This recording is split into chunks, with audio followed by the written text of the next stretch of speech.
अस्सलाम वालेकुम नाजरीन, you watching tonight with Mona Alam. इंतजार की घड़ियां खत्म हुई, असेंबली तहलील करने की तारीख भी अब आ चुकी है और उसके बाद हुकूमत ने भी पलटवार कर दिया है। अदम एतमाद भी जमा हो गई है और तहरीक अदम एतमाद भी जमा हो गई है और उसी के साथ हमारे सियासी और जो कानूनी मुश्किलात हैं उनमें इजाफे भी हो गए हैं। उसकी वजह यह है कि PTI और PMLQ ने मिलकर पंजाब असेंबली में जो चल रहा बजट का सेशन था वो कभी मुलतवी ही नहीं किया था और उसका भी मकसद यही था कि जब तक सेशन को खत्म ना किया जाए, जब एक सेशन खत्म ना हो तो उस वक्त तक तहरीक अदम एतमाद नहीं आ सकती। तो यानी कि एक तरह से पंजाब हुकूमत ने कि अपने आप को सेफगार्ड करने के लिए जो ये सेशन था वो एक बड़े अरसे दराज से जारी सारी रखा हुआ था। उसके बावजूद नाजरीन तहरीक अदम एतमाद तो जमा नहीं हो सकती थी उसमें, लेकिन फिर भी हुकूमत की तरफ से वफाकी हुकूमत लेकिन पंजाब में अपोजिशन की तरफ से जमा करा दी गई है। लेकिन जो एतमाद का वोट है वो भी लेने को कहा गया है गवर्नर पंजाब बलीगुर रहमान की तरफ से। अब नाजरीन इसमें कानूनी जो पहलू है वो ये है कि तहरीक अदम एतमाद तो नहीं हो सकती और उस पर वोटिंग तो नहीं हो सकती, लेकिन हाँ एतमाद का वोट लेने के लिए गवर्नर किसी भी मखसूस सूबे के कह सकते हैं अगर सेशन अंडरवे हो तब भी। दूसरी तरफ नाजरीन स्पीकर और डिप्टी स्पीकर ये दोनों भी प्रॉब्लम में है वजीर आला के साथ साथ, क्योंकि इन दोनों के खिलाफ भी तहरीक अदम एतमाद जो है वो जमा करा दी गई है। इसके ऊपर जो स्पीकर हैं पंजाब असेंबली के वो कहते हैं कि ये पूरी चीज गैर कानूनी है क्योंकि अभी भी सेशन जो है हमने प्रोरोग किया है, सेशन नहीं हुआ है। इसके ऊपर बात करेंगे। सियासी और कानूनी मुश्किलात में हमारे इजाफे तो हो रहे हैं। मुल्क में अलार्मिंगली जो दहशतगर्दी की लहर है वो भी एक दफा फिर बदकिस्मती से सर उठा रही है, लेकिन इस वक्त इमरान खान साहब इनके अलावा भी दीगर मुश्किलात का शिकार है। एक तो मुलाकातों का सिलसिला जारी है दोनों इतराफ से। चौधरी शुजात हुसैन साहब हुकूमती तमाम इत्तेहाद से, आसिफ अली जरदारी साहब भी बड़े सरगर्म हो गए हैं, उनसे मुलाकात करते हुए नजर आए। नवाज शरीफ साहब भी सरगर्म हुए हैं, उन्होंने भी राब्ते कायम किए हैं और आज हमें बड़े पैमाने पे उनकी तरफ से भी टेलीफोनिक राब्ते नजर आए हैं। दूसरी तरफ इमरान खान साहब भी अपने इत्तेहादियों से मिल रहे हैं। मोने सलाई साहब ने अब से कुछ देर पहले एक दफा फिर अशोर कराया है। मोने सलाई साहब की ट्वीट नाजरीन को दिखाई जाए और चलाई जाए, वो एक दफा फिर से अपनी यकीन दहानी कराते हुए नजर आते हैं इमरान खान साहब को कि अभी भी वो उनके साथ उसी तरह से हैं और उनकी कमिटमेंट में जर्रा बराबर भी फर्क नहीं आया है। ये ट्वीट की टाइमिंग इस वजह से दिलचस्प है क्योंकि हुकूमत ये क्लेम कर रहे हैं कि उन्होंने बाजी अपनी तरफ पलट ली है, लेकिन मोने सलाई साहब की ट्वीट हुकूमत के लिए एक रियलिटी चेक है और वो कहते हैं आज प्राइम मिनिस्टर इमरान खान से मुलाकात में पंजाब असेंबली तोड़ने की हुकूमत हिकमत अमली कर ली है और PTM जितनी मर्जी कोशिश कर ले, जितने जल्दी इलेक्शन को नहीं रोक सकती, अगले इलेक्शन में जीत इमरान खान की है। PM कह के ही मोने सलाई साहब मुखातिब करते हैं, लेकिन क्या उनके वालिद साहब परवेज इलाही चीफ मिनिस्टर पंजाब उसी वेवलेंथ पर हैं? ये एक्चुअली सबसे बड़ा सवाल है। चौधरी शुजात हुसैन तो यकीनन उस वेवलेंथ पर नहीं है जो कि मोने सलाई की वेवलेंथ है, क्योंकि आज उन्होंने भरपूर मुलाकातें की हैं जिसमें सालिक हुसैन साहब भी तशरीफ फरमा थे और तारिक बशीर साहब भी मौजूद थे। तो इन अहवाल पर भी बात करेंगे और एक नया सिलसिला नाजरीन ऑडियो लीक्स का इमरान खान साहब के हवाले से फिर सामने आ गया है। PTI की तरफ से कोई तरदीद या तस्दीक तो नहीं की गई है, लेकिन हाँ ये जरूर कहा गया है कि हुकूमत अगर यही तमाम हथकंडों पर आ गई है तो हुकूमत तो खुद बता रहे हैं कि वो फेल हो गए हैं और 5 केसेस आज लगे हुए थे इमरान खान साहब के खिलाफ, जिनमें से एक उनका जो मुबैना पेटर्निटी केस है वो भी आज लगा हुआ था जिसमें खुद इमरान खान साहब खुद पेश हुए हैं। इसके ऊपर भी बात करेंगे कि ये जो तलवारें लटकाई जा रही हैं इमरान खान साहब के ऊपर, क्या ये वाकई उनके ऊपर पहले से आ जानी चाहिए थी? इन तमाम मुश्किलात का वो पहले से शिकार थे या फिर ये कि ये तमाम मामला अब जाकर उनके लिए इसलिए हो गया है क्योंकि अब वो अपोजिशन में है और ये दस्तूर है कि जब भी अपोजिशन होती है तो उसको रगड़े लगते हैं और जो भी गवर्नमेंट में लोग होते हैं वो आराम से बैठे रहते हैं। इन तमाम अमूर पर बात करेंगे और मैं फौरी तौर पर मौजूद पैनल का रुख करती हूँ। मेरे साथ मौजूद हैं मुसर्रत जमशेद चीमा साहिबा, पाकिस्तान तहरीक इंसाफ की स्टॉलवर्ट हैं, तर्जुमान हैं आप पंजाब हुकूमत की। आपको बहुत खुश आमदीद मुसर्रत साहिबा। इन तमाम अमूर पर हमारी रहनुमाई आप कीजिएगा और अपने पार्टी पर्सपेक्टिव से हमें आगाह कीजिएगा। समीना खबर हयात साहिबा नाज़रीन हमें ज्वाइन कर रही हैं, पाकिस्तान मुस्लिम लीग काफ की आप स्टॉलवर्ट हैं, मुशीर हैं आप वजीर आला पंजाब की और तमाम मामले पे अपनी पार्टी का मौक़िफ़ हमारे साथ रखेंगे। खैर डिविजन्स बड़े वाज़ेह हैं, लेकिन ये कि इत्तेहाद इस वक्त भी कायम व दायम है काफ लीग का और पाकिस्तान तहरीक इंसाफ का। बहुत खुश आमदीद समीना साहिबा आपको भी। और नाज़रीन गवर्नमेंट के वफाकी गवर्नमेंट और पंजाब की अपोजिशन के पर्सपेक्टिव्स के लिए हमें ज्वाइन कर रहे हैं सेनेटर डॉक्टर अफनानुल्लाह खान साहब, पाकिस्तान मुस्लिम लीग नून की नुमाइंदगी करते हुए। Welcome on board. Thank you Afnan साहब, बहुत शुक्रिया आपकी भी मौजूदगी और आपके वक्त के लिए। बात का आगाज़ आपसे करना चाहूँगी मैं मुसर्रत साहिबा, क्योंकि ये तमाम मामला हमें इसलिए भी पेचीदा होता हुआ नजर आया। पहले तो चले ऑल वाज गुड और इतने ज्यादा शकूक व शुबहात नहीं थे, लेकिन आम जहनों में भी शकूक व शुबहात तब से जन्म ले आ गए और तब से जन्म ज्यादा उनका हुआ जब से परवेज इलाही साहब का चीफ मिनिस्टर का लेटेस्ट इंटरव्यू सामने आया है, जिसमें उन्होंने इंटरेस्टिंगली आपके हवाले से भी एक जुमला फरमाया था। सुनिएगा चीफ मिनिस्टर ने क्या कहा था।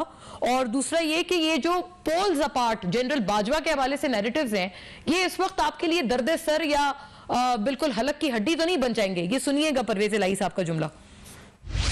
ये क्या समझते अपने आप को, ये को उतार है, ऊपर से आ गए हैं सारे लोग। इन्होंने अगर बाजवा साहब के खिलाफ किसी ने बात की, सबसे पहले मैं बोलूंगा, उस पर सारी हमारी पार्टी बोलेगी। ये इन्होंने मजाक बना लिए, मुंह उठा के जो मर्जी आए वो चीमा और उसकी बेगम शुरू हो जाते। और यार आप अपनी औकात में रहे। जी मुसरत साहिबा, आप दोनों को, आपको और जमशेद चीमा साहब को खास मुखातिब किया गया है, क्या ये दर्द सर या गले की हड्डी तो नहीं बन जाएगी आप तमाम की इत्तेहाद के लिए? बिस्मिल्लाहिर्रहमानिर्रहीम। बहुत शुक्रिया मुन्ना। देखिए मुन्ना, इसके ऊपर बारहा ज़ाहिर है ये बड़ा आजकल टॉपिक ऑफ द डे बना हुआ है और हमने इसके ऊपर बारहा, मेरी पार्टी ने भी, मैंने भी मौक़िफ़ रखा।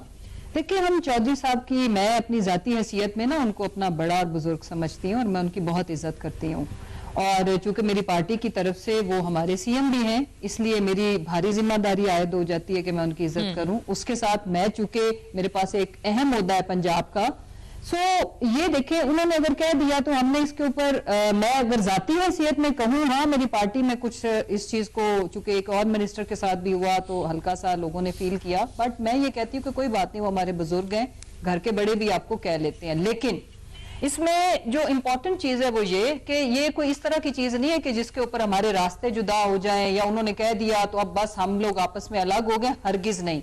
इसी इंटरव्यू के अंदर जो दूसरा पहलू है आप उसको भी प्लीज देखें, जिसपे उन्होंने बड़े वाशगाफ अल्फाज के अंदर कहा कि वो जो बड़े डिसीजंस हैं जैसे असेंबलियां तहलील करना, इसमें चौधरी साहब ने बड़ी ग्रेस और कद काट दिखाया है कि वो जिस दिन हमारे नेक्स्ट पीएम, इंशाल्लाह पीएम, वो जब ये डिसाइड करके आए थे, जब उन्होंने अनाउंस किया था असेंबलियां डिसॉल्व करने का, तो सबसे पहले जब उनकी मुलाकात हुई चौधरी परवेज इलाही साहब ने, उन्होंने समरी उनको साइन करके पहले दी। उसके बाद सारी जो डिस्कशंस, मशवरा, ऑप्शंस कि अगर हम ऐसे करेंगे तो ये हो जाएगा, और इस चीज का तो वो हक रखते हैं। हमारे अपने मेंबरान ने भी डिफरेंट ऑप्शंस डिस्कस किए हैं, केपी के जो हमारे मेंबरान है उन्होंने भी डिस्कस किए हैं।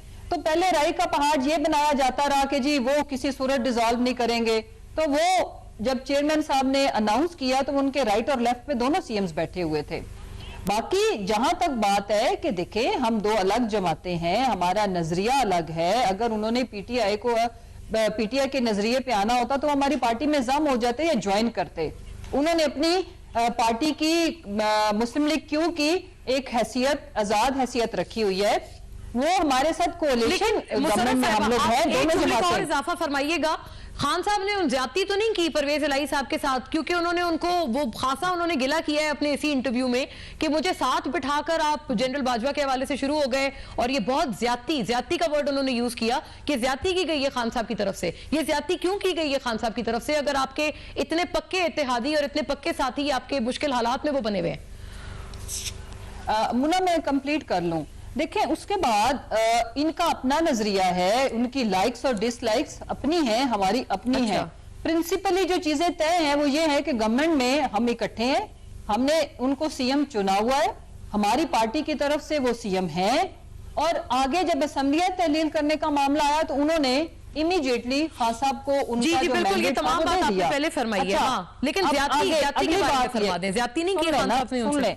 उसमें हमारा मौकफ ये है, मेरे चेयरमैन का भी ये मौकफ है कि चूंकि जब ये सारा सिलसिला हुआ, मैं चूंकि खुद वहां पे मुना मौजूद थी जब सीएम साहब तशरीफ लाए, फिर उसके बाद हमने उनको जब ज़ाहिर सारी मीडिया अरेंजमेंट्स में खुद कर रही थी, देख रही थी, चेयर्स लगी, बिठाया। उसके बाद जब स्पीच खत्म होती है खान साहब की, सीएम साहब तशरीफ लाए ड्राइंग रूम में, जहाँ पे आप सब लोग तस्वीरें वगैरह देखते हैं, वहां पे हम लोग बड़े खुशगवार माहौल में देखे सीएम साहब को। मैंने खुद कॉफी सर्व की, वो ठंडी थी, दोबारा मैंने वो चूंकि दूसरे डिस्पोजेबल मग में थी, मैंने उसको घर के कप में डलवा के गर्म करके उनको पेश किया। हमने बड़ी अच्छी डिस्कशंस की, और उसके बाद ये अनफॉर्चुनेटली कोई मिसअंडरस्टैंडिंग हुई है। बहरहाल उसके ऊपर हमारा मौकफ ये है कि हम उनकी इज्जत करते हैं, वो हमारे लिए काबिल एहतराम है, लेकिन बाकी शख्सियात के बारे में ये उनकी बात ठीक है कि वो उनके साथ कोई शख्स बहुत अच्छा होगा जिनका वो कह रहे हैं। हमारे साथ उन्होंने मुना, हमारा मौकफ ये है कि हमारे चेयरमैन को गोलियां लगी हैं,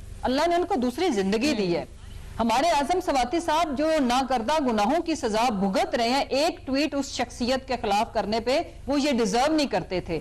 अरशद शरीफ शहीद कर दिया गया, मेरे अपने ऊपर 11 मुकदमात हैं जिसमें से 7 दहशतगर्दी के केसेस हैं, मेरे चेयरमैन के ऊपर सैकड़ों केसेस हैं, हमारे लोगों को, हमारे कारकुन शहीद हुए हैं। आप कहती हैं कि उसी शख्स पर जाता है जिसके ऊपर आपका कॉन्फ्लिक्ट है, तो लिहाजा आप उनके बारे में जो आपका व्यू है उसके ऊपर बिल्कुल आप पक्के हैं और डटे हुए हैं। यानी जनरल बाजवा के हवाले से उन्होंने बहुत ज्यादती की है, आप कह रही हैं ये तमाम का इल्जाम उनके ऊपर आता है, इस वजह से आप तो बिल्कुल भी अपने मौकफ से टस से मस नहीं होंगे।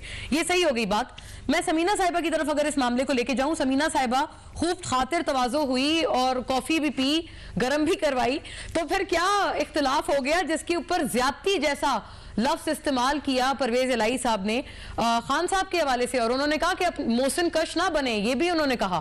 तो बड़े मतलब हार्श वर्ड्स थे। और अभी जो हमने शॉर्ट सुनाया है मुसर्रत साहिबा को, उसमें भी उन्होंने कहा तमाशा लगा दिया है जिसके जो मुंह में आता है, मतलब खासे बरहम नजर आए। तो इस बरहमी का उन्होंने वहां उस वक्त क्यों मतलब इजहार नहीं किया? वहां पर बैठ के वो माशाल्लाह खुशबाश कॉफी पी रहे थे, बाद में कोई मामला हो गया, किसी और ने उनको आके कहा जिसकी वजह से वो बरहम हुए चीफ मिनिस्टर। जी बहुत शुक्रिया मोना, अपने अपने प्रोग्राम में बुलाया। जी प्लेजर, मेरी शुक्रिया। मुसर्रत बड़ी अच्छी दोस्त भी है मेरी, उनका अपना मौकफ है, लेकिन चूंकि आपने मुझसे सवाल किया तो उसका जवाब ये है कि चौधरी साहब ने इंटरव्यू शुरू होने से पहले ही जो 2 लीडर्स की बातें होती हैं जो हम वर्कर्स और हम मेंबर्स के सामने नहीं होती, चौधरी साहब ने खान साहब से कह दिया था कि बराए मेहरबानी आपने असेंबली तहलील की बात का कहा है, मैं आपके साथ बैठूंगा बहैसियत चीफ मिनिस्टर, आप बाजवा साहब को डिस्कस ना कीजिएगा। और खान साहब ने कहा जी बिल्कुल, मुझे और भी बहुत से लोगों ने कहा है। तो चौधरी साहब ने कहा तो फिर आप मत डिस्कस करो, ये बात हुई है। उसके बाद जो चौधरी साहब को अच्छा नहीं लगा वो ये है कि चौधरी साहब बहुत वजादार, बहुत खानदानी, बहुत रख रखाव रखने वाले लीडर हैं, ड्राइंग रूम से उठकर नहीं आए हैं, वो ग्रेस रूट लेवल के लीडर हैं, वो काउंसलर लेवल से शुरू होकर डिप्टी प्राइम मिनिस्टर तक पहुंचे हैं, उनकी एक सोच बूझ है सियासत में, सियासी हिकमत रखते हैं, वो कभी भी अपने मोहसिन, अपने एहसान करने वाले को नहीं भूलते। उनको अच्छा नहीं लगा कि बाजवा साहब के मुतालिक खान साहब ने बात की, तो चौधरी साहब के दिल में बात नहीं है, उन्होंने साफ तरीके से उनको एक्सप्लेन कर दिया ताकि आइंदा आने वाले भी देखिए, जो लीडर बात कहेगा वो उसका वर्कर भी रिपीट करेगा। तो चौधरी साहब ने अपने इंटरव्यू में वर्कर्स को और लीडर्स को तंबीह कर दी है कि आप अपने मोहसिनों के लिए इस तरह की बात ना करें। समीना साहिबा एक गुजारिश है, वो आपके लिए मोहसिन होंगे, लेकिन वो कह रही हैं, अभी मुसर्रत साहिबा ने गिनवाए हैं कि क्या क्या इल्जामात उनके अपने तसव्वुर में हैं और वो क्या क्या चीजें समझती हैं जो कि जनरल बाजवा पे आयद होती हैं। उन्होंने बहुत सारे इल्जामात गिनवाए हैं। तो जिस जमात के इतने ज्यादा इल्जामात हों उनके खिलाफ, परवेज इलाही साहब ने तो ये भी कहा है कि वो हमारे भी मोहसिन है, इमरान खान के भी मोहसिन है। तो उन्होंने कैसे इमरान खान साहब से पूछे बगैर उनको मोहसिन कह दिया? एक तो नंबर 1 इसका जवाब फरमाइएगा, और दूसरा ये कि आप कह रही हैं कि उन्होंने दिल में बात नहीं रखी, उन्होंने खुले दिल से तमाम का इजहार कर दिया। तो क्या ये बेहतर ना होता कि उस वक्त जब वो कॉफी पी रहे थे, नोश फरमा रहे थे, जैसे अभी बताया है मुसर्रत साहिबा ने, उस वक्त वो ये इजहार कर देते अपनी ग्रीवेंस का, बजाय इसके कि उन्होंने बरमला इंटरव्यू में आके इन हालात में हम तमाम के जहनों में शकू को शुबार डाल दिए कि जैसे बहुत इन दोनों के आपस में बहुत लड़ाई है सब किस्म की। जी आपके कोई लड़ाई नहीं है, आज भी मुनस भाई उधर थे, कोई लड़ाई नहीं है। मुझे ये कहना आपको कि देखिए, हाँ चौधरी साहब ने जो बातें कही हैं अल्लानिया आकर इंटरव्यूज में कही हैं, जो आपको मुझे पता है, लेकिन उसका ये मतलब नहीं है कि हमारे इत्तेहाद में या हमारे जो पर्सनल व्यूज है उसमें कोई खराबी आ जाएगी, नेवर एवर। और चौधरी साहब का अपना मौकफ, देखिए आप मुझे बात कंप्लीट करने दे, चौधरी साहब का अपना पर्सनल मौकफ है ये, लेकिन चौधरी साहब को जो बुरा लगा कि साथ बिठाकर आप ये बात मेरे ना कर, सही बात में बेशक खान साहब करें, जो बातें कर रही हैं वो बिल्कुल ठीक कह रही हैं, क्योंकि मुसर्रत की रिजर्वेशन, उनकी पार्टी रिजर्वेशंस हैं। 4 साल कबल अगर आप वीडियोस कोई क्लिप्स निकालें तो खान साहब बहुत तारीफ करते थे जनरल बाजवा की, क्योंकि बाजवा साहब जब इकोनॉमिक क्राइसिस हम पे आया है तो वो बाकायदा किंग के पास गए हैं, कतर के किंग के पास गए हैं, क्राउन किंग के पास गए, IMF से निगोशिएशन की है कि हमारे मुल्क को जरूरत सही सही बिल्कुल फंड आपने ये भी गिनवाया है और ये आप सही कह रही हैं, ये रिकॉर्ड का हिस्सा है। ये तो खैर हम पूछते रहते हैं हमारे पीटीआई के दोस्तों से। मुसर्रत साहिबा से फिर पूछ लेंगे कि पहले भी जो तारीफें हुई हैं वो भी ऑन रिकॉर्ड हैं जो जनरल बाजवा के हवाले से खान साहब करते रहे हैं। अफनान उल्लाह साहब का मच नीडेड मौकफ नाज़रीन, लेकिन आफ्टर अ ब्रेक मुझे बताया जा रहा है, मैंने शायद ब्रेक पे फौरन जा रहे हैं। आफ्टर समीना साहिबा मैं लौटती हूँ, अफनान साहब भी उनकी बात सुनते हैं, बड़ी इंपॉर्टेंट उनका व्यू है अब इसमें, क्योंकि दोनों सहेलियां आपस में रजामंद है, कोई प्रॉब्लम नहीं है। हुकूमत जो है वो अपनी जो तमाम वो जो एक थ्योरी है ना वो अपने पास रखें। दोनों खवातीन ने पैगाम दिया है। वापस आते हैं इस पे।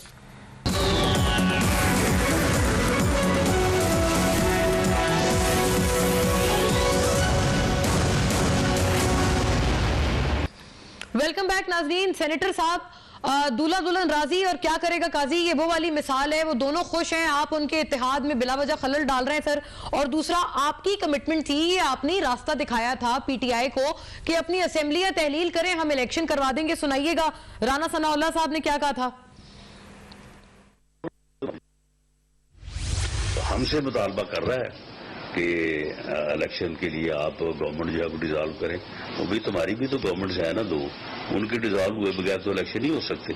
तो करो ना पहले डिजॉल्व, अगर तुम इतनी जो है वो इलेक्शन से तुम्हारी कमिटमेंट है। जी सेनेटर साहब, आपका वादा क्या हुआ अब।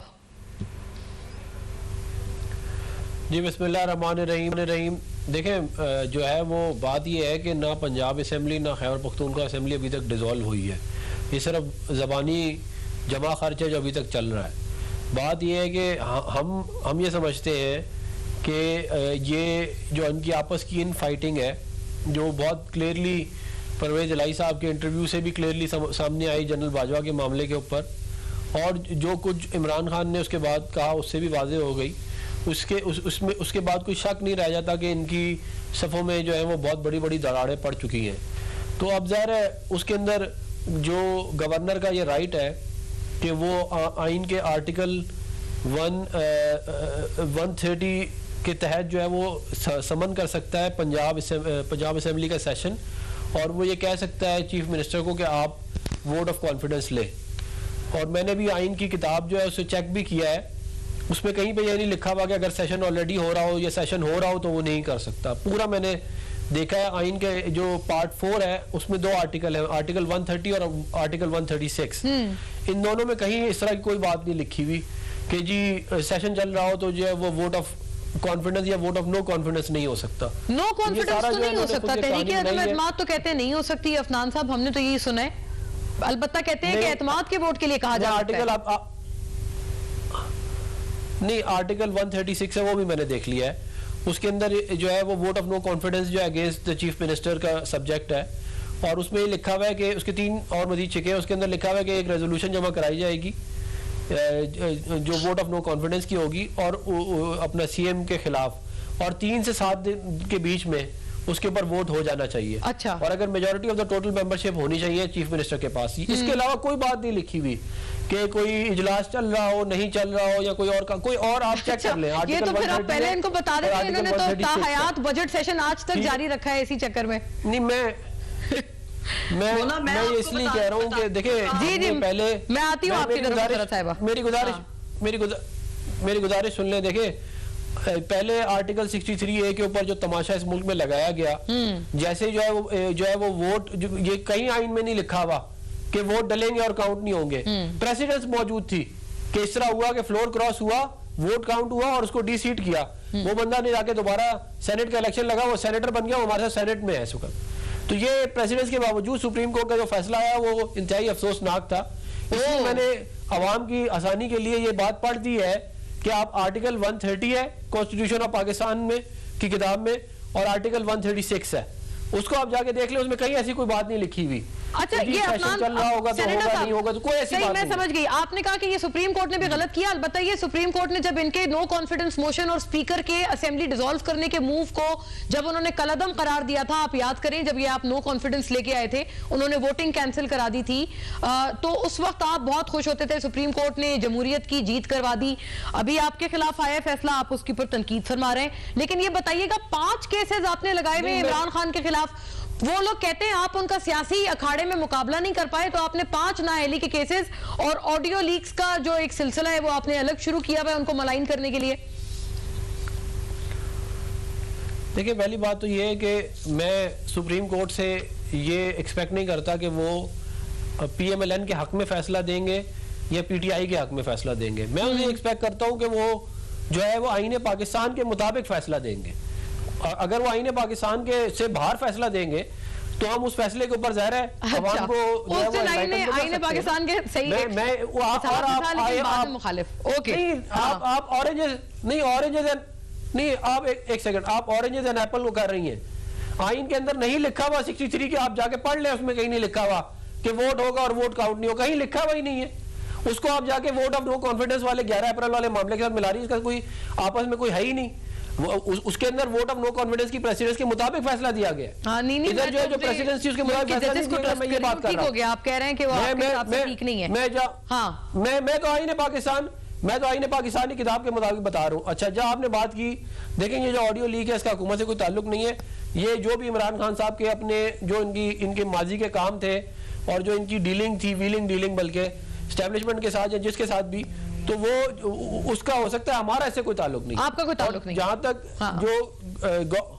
नहीं, हमारा कोई ताल्लुक नहीं है। हम और जो केसेस की बात आपने की है, वो केसेस जो है वो हमने कोई इनके खिलाफ 5 केसेस हमने देखे। बात ये है जिसमें पेटर्निटी का भी केस है, तोशाखाना भी है, मतलब बिल्कुल एक ऐसा तासुर है ना सेनेटर साहब के एक 5 नहीं, एक में नहीं तो दूसरे में जाएंगे, दूसरा नहीं तीसरा, ऐसे 5 आपने एक जाल बिछा के रखे हैं कानूनी। नहीं, देखें बात ये है कि अगर आपने तोशाखाना को नहीं लूटना चाहिए था ना आपको, मतलब आपकी ऑडियोज आ रही हैं जिसके अंदर जो है वो बेगम साहबा कह रही हैं कि जी एविडेंस आपने नहीं मिटाया, आपने तस्वीरें क्यों खींच ली। भाई अरबों रुपए की, अगर तोशाखाना को लूटना अरबों रुपए की करप्शन नहीं है तो फिर तो कोई करप्शन ही करप्शन नहीं है, फिर जेलें खोल दें, सबको कहेंगे बाहर जाओ ऐशी करो। भाई बात यह है कि आपको क्या जरूरत थी कि आप अपनी पैटर्निटी जो है उसके अंदर आप जब अपने रिटर्न फाइल कर रहे थे आपने क्यों नहीं डिक्लेयर की अपनी तमाम औलादें। हमारा कसूर है इसके अंदर, हमारे ये तो इमरान खान साहब की अपनी गलती है ना। अगर वो गलतियां ना करेंगे तो फिर वो नहीं, वो तो कहते हैं जैसे तोशाखाना वगैरह अपनी जगह, लेकिन वो कहते हैं जाती नौयत के भी केसेस है ना। मैं इस पे इसका जवाब मांग लूं मुसर्रत साहिबा, ये जो 63 आर्टिकल को एक्सप्लेन कर रहे हैं सेनेटर साहब, आपके अगर कोई और रीडिंग है तो आप जरूर फरमाइएगा, लेकिन ये बात भी दुरुस्त है ना कि आपने इनके 15 गालिबन मेंबर्स ऑपोजिशन के आपने बैन किए हुए थे, स्पीकर ने बैन किए थे। आज लाहौर हाई कोर्ट ने उनको रिलीफ दी है और कहा है कि ये उनकी जो सजा थी वो पूरी हो गई है और अब अगर कोई वोटिंग होती है तो उसमें वो भरपूर हिस्सा ले सकते हैं। देखिए, हम तो आइन और कानून के ताबे हैं, हमने कहाँ कोर्ट्स के फैसले नहीं माने, हमने कहाँ उनको, लेकिन ये वो जमात है जो हमें आज आइन और कानून के भाषण दे रही है। देखें, इन्होंने सुप्रीम कोर्ट के ऊपर अटैक किया और अभी जब से ये आए हैं, जब से इन्होंने पाकिस्तान को ठेके पे लिया है, आप जरा गौर करके देखो कि पाकिस्तान में कहीं आइन और कानून नाम की चीज है? आप ह्यूमन राइट्स के हवाले से देख लो, आप वैसे गैर कानूनी इनके इकदाम देख लो, जिस तरह से इन्होंने लाइसेंस किया है करप्शन को, जो जिस तरह की इन्होंने लेजिस्लेशन की है। NRO 2 ही सिर्फ एक्सरसाइज हुआ है इन 8वां में जब से ये आए हैं, बाकी अवाम के लिए, अवाम को तो झांसा दिया गया था हम महंगाई मुकाने के लिए आ रहे हैं, गरीब मुकाए जा रहे हैं, खते गुर्बत से 2 करोड़ लोग नीचे भेज दिए। 8 माह की परफॉर्मेंस ये है। फिर एक नन्ही मुन्नी मार्च और एक छोटा सा मार्च, ये महंगाई मुकाओ मार्च मरियम साहिबा ने निकाला था, उसका नतीजा क्या निकला? नतीजा ये निकला कि ये जो एक ट्रक की जमात सारी PDM है, एक ट्रक की सवारी, नीचे देखते बंदा ही कोई नहीं। इसीलिए तो ये इलेक्शन से भाग रहे हैं, झूठे केसेस का सहारा ले रहे हैं, ऑडियो वीडियो का सहारा ले रहे हैं, जो भी ले रहे हैं। इसका मतलब ये है कि वो खान साहब को हकीकी मैदानों में, सियासत के मैदानों में, जमहूर के अंदर शिकस्त नहीं दे सकते।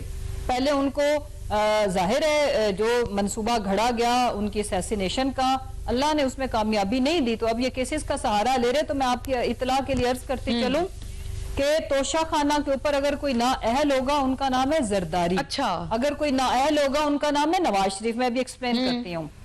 हमने देखें टीवी के अंदर अरबों खरबों की बातें करने के बजाय ये केसेस करें ना, जो इनके पास एविडेंस है ये केसेस करें।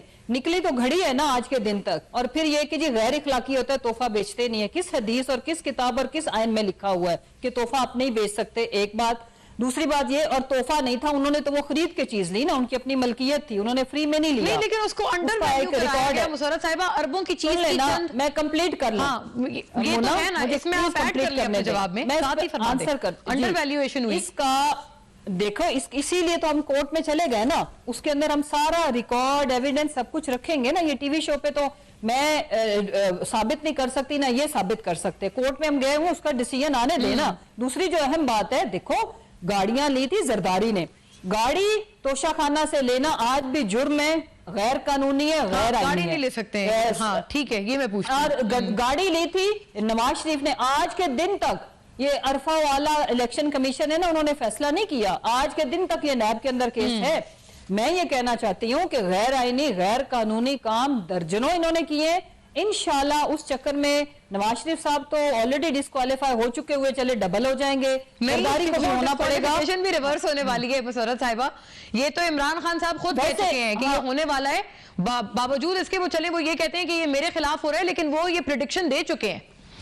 सुन लेना मुन्ना, उसकी वजह यह है कि जब से ये तशरीफ लाए हैं, मुसल्लत किए गए हैं, ये जो पाकिस्तान को, हाँ देखो हम तो यही कहते हैं, अवाम भी यही कह रही है, और हम अगर ये साबित करें कि मुसल्लत नहीं किए गए तो अवाम की अदालत में जाते हैं, लग पता जाएगा। ये तो इलेक्शन से भी भाग रहे हैं, इसी वजह से ये कभी डिस्क्वालिफिकेशन का सहारा लेते हैं, पहले इन्होंने जान से मारने की कोशिश की। इंपॉर्टेंट चीज ये है कि अगर जमहूरियत है तो जमहूर इलेक्शन मांग रही है और उसके पीछे रीजंस हैं। मुझे ये बताओ मुन्ना, मैं आपके सामने एक सिचुएशन रखती हूँ, अवाम डायरेक्ट उसके ऊपर इम्पैक्ट है, महंगाई का, सही राइट, हर चीज का, उसको आप ऑडियो वीडियो से केटर कर नहीं सकते। अच्छा, लेकिन ऑडियो वीडियो पे कोई जवाब आपकी तरफ से भी कोई तरदीद आ जाती मुसर्रत साहिबा, बहुत इंतहाई पर्सनल नौयत की, और उस पर तो बिल्कुल बात ही करना मैं समझती हूँ बिल्कुल बिलो डिग्निटी है, लेकिन ये कि कोई तरदीद या कोई इस तरह से कुछ तो आपका रिएक्शन आता। आपने PTI has chosen to completely stay mum on the matter, क्या वजह है? नो, सबसे पहले तो ये कि थैंक यू वेरी मच, आप कंडेम कर रही हैं इस तरह की ये जो रवायत दली हुई है। मैंने तो अभी प्रेस कॉन्फ्रेंस की है, कल से मैंने रात, क्योंकि लेट हमें समझ में आई कि ये नया ड्रामा, बल्कि हम तो पहले से खान साहब ने जब उनके ऊपर असैसिनेशन अटेम्प्ट होने वाली थी, हमने सारी उस चीज, उनका रिकॉर्ड मौजूद है, हमने कहा था कि ये इस तरह की हरकतें करने की ट्राई कर रहे हैं। अभी देखो, जब भी थोड़ा गौर करो, आप जरा ताने बाने मिलाओ, कौम समझ रही है, इसलिए इनको इतना शदीद रिबटल आता है कि जब भी कोई ऐसा फैसला जो मुश्किल फैसला होता है जिससे उन्हें रोका जा रहा होता है, वो करने की कोशिश करते हैं। कोई एक और फैब्रिकेटेड या डाइवर्जन टैक्टिक है। ब्रेक के बाद समीना साहब भी बात कर रही है, मुसल्लत का वर्ड जो है वो भी मुसर्रत साहिबा ने अभी भी अपने रिमार्क में इस्तेमाल किया है। आफ्टर अ ब्रेक इस पे बात करेंगे समीना साहिबा से।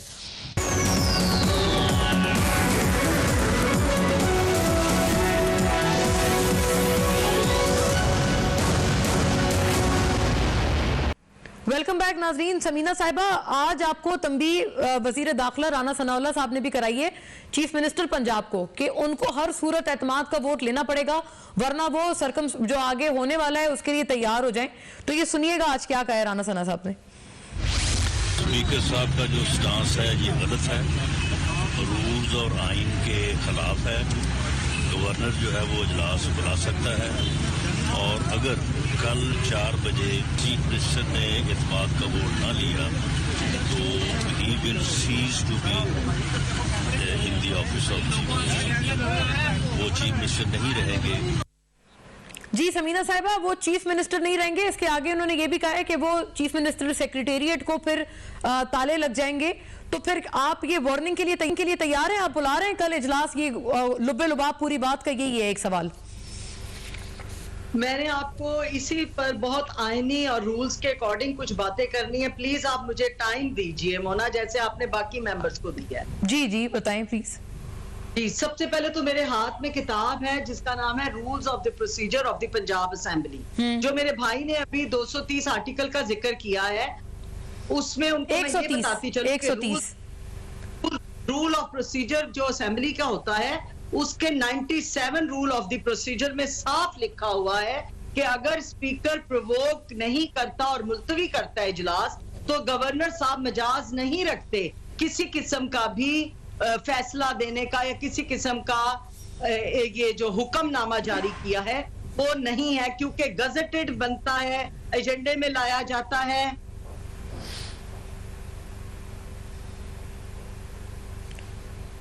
जी समीना साहिबा की मुझसे कनेक्शन मेरा मुनक़ता हुआ है, मैं दोबारा रिकनेक्ट करती हूँ। वो कोई अच्छी तवील बात करना चाह रही थी जी, बड़े अजीब सा टाइम पे उनका कनेक्शन टूटा है, लेकिन आपने इतना सुन लिया, उन्होंने आपको पढ़ के बताया है जो आर्टिकल का हवाला वो दे रही है, रूल्स ऑफ बिजनेस का। देखिए इसका मतलब ये है कि किसी भी असेंबली में पाकिस्तान में आप जो है वो सेशन बुलाएं और आप सेशन प्रोरोग ही ना करें। आप सेशन चलाते हैं, आपके खिलाफ नो कॉन्फिडेंस मोशन ही नहीं आएगी। कितना जबरदस्त इन्होंने इनोवेटिव सोल्यूशन निकाला है।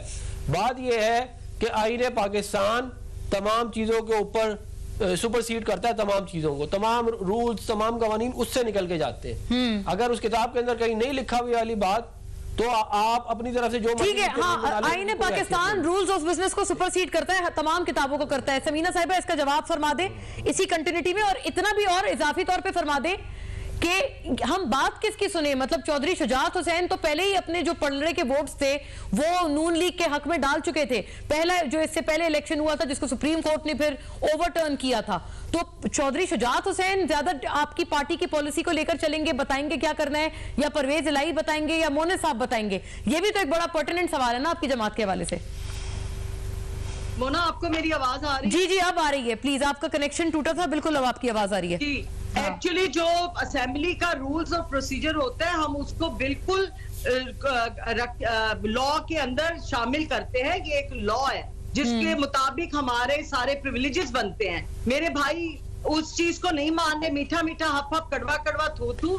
मैं और लॉ में फर्क बता चाह रही हूँ कि असेंबली मुलतवी हो रही है, प्रोवोक नहीं हो रही। ये स्पीकर का सवाबदीद है। स्पीकर साहब जब मर्जी भले साल चलाएं, कोई नहीं रोक सकता जब तक अगर स्पीकर गवर्नमेंट का चल रहा है। तो फिर इसका मतलब वोट ऑफ नो कॉन्फिडेंस नहीं हो सकता। रूल्स ऑफ प्रोसीजर है वो बिल्कुल वाजिया कहता है कि असेंबली, जहां तक नून लीग के हथकंडे हैं जी, वो मैं आपको बता दूं, राणा साहब ने जो तड़ियां लगाई हैं, सबसे पहले तो कल आपको अफनान भाई को बता दें, कल असेंबली का इजलास मैं एक बात ऐड करना इजलास जी मुलतवी हो गया है। कल तो इजलास है ही नहीं। इन्होंने कहा गवर्नर साहब ने कि कल आप 4 बजे परवेज इलाही साहब को हटाएं वरना हम सील कर देंगे। सबसे पहले तो मैं ये जवाब दे दूं कि कल असेंबली का इजलास नहीं है। आपने जो करना है करके दिखा दो। जब आप मेरा भाई आइन की बात कर रहे हैं तो बनाना रिपब्लिक नहीं है। अकॉर्डिंग टू द लॉ आप इस तरह की कोई। समीना साहिबा एक जुमला फरमा दे ताकि मैं फिर अफनान साहब से इसका तफसीली जवाब मांगू कि बात किसकी चलेगी। पहले मुझे पूरा PMLQ बुला के मेरी बात ही नहीं सुन रही। नहीं, आपकी बात आपने पहले भी पूरी फरमाई है, अभी भी मैंने आपकी बात सुनी है। आप ही से सवाल कर रही हूँ कि पॉलिसी कौन बताएगा, आपकी जमात में पॉलिसी कौन बताएगा या बनाएगा? चौधरी शुजात हुसैन या परवेज इलाही या मोनिस इलाही? ये अलग अलग फैक्शंस है। देखिए, 2 भाई हैं, 2 भाइयों में सियासी इख्तलाफ आया है। फिलहाल हमें जो सुप्रीम कोर्ट ने इस पार्लिमानी पार्टी को अभी हुकूमत बनाने दी है वो है चौधरी परवेज इलाही साहब की। 18वीं तरमीम के बाद पार्लिमानी लीडर के पास इख्तियार होता है। पार्लिमानी लीडर चौधरी परवेज इलाही साहब। ठीक है, I got it. Obvious thing. हाँ ठीक है, क्लियर हो गई बात। जी अफनान साहब, जो भी हथकंडे नून लीग जो भी धमकियां लगा रही है, धमकियां ना लगाए कि अगर इनकी बात मान ली जाए, अगर इनकी बात 2 मिनट के लिए मान ली जाए तो इसका मतलब ये है कि कोई भी। जी समीना साहब, अफनान साहब की जो है मेरे पास वक्त इतना ही है। अफनान साहब बारी बारी बात करें, मेरी गुजारिश नहीं उन्हीं की बारी है। समीना साहब उन्हीं की बारी है। मुझे मेरी बारी है। दिया गया कि मैं आपको बताती। मेरी बारी तो है, उन्हीं की बारी है। अफनान साहब की बारी है, इतना ही टाइम है। समीना साहब उनकी बात आ जाए प्लीज। मैं ये कह रहा हूँ, ये नहीं पता, मैं ये कह रहा हूँ पाकिस्तान अगर मेरी गुजारिश तो सुन ले, आईने पाकिस्तान के स्पीकर साहब परवेज इलाही साहब। सही हो गया। समीना साहब अफनान साहब अपनी बात तो कर लेना, जरा बात कर।